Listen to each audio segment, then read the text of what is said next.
கதையை திருடுவது சட்டப்படி குற்றமாகும். யாரும் கதையை திருட வேண்டாம். வணக்கம் ரசிக பெருமக்களே. இன்றைக்கி நம்ம பார்க்க போகிறது மயில்கல். இந்த மயில்கல்லை பற்றி என்னுடைய கைத்திரையில் அது ஒரு தொடராக போட்டுக்கிட்டு வந்துக்கிட்டு இருக்கேன். பல விஷயங்கள் இந்த மயில்கல்லை பற்றி ஒவ்வொரு இடத்துலையும் தேடி நானும் பார்த்துக்கிட்டு தான் இருக்கேன். அப்படி தேடி பார்க்கும்போது ஒரு இடத்துல ஒரு வித்தியாசமான மயில்கல் அது இருந்துச்சு. அது பார்த்தேன், எனக்கு ஒன்றுமே புரியல.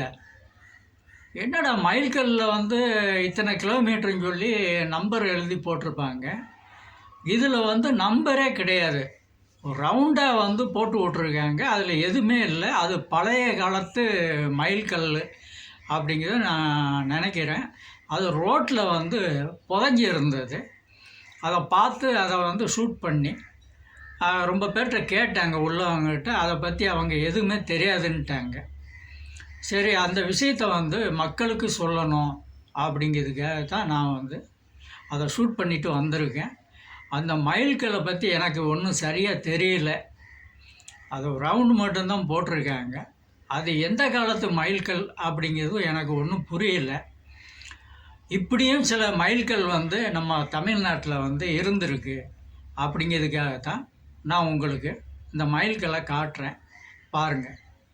நன்றி, வணக்கம்.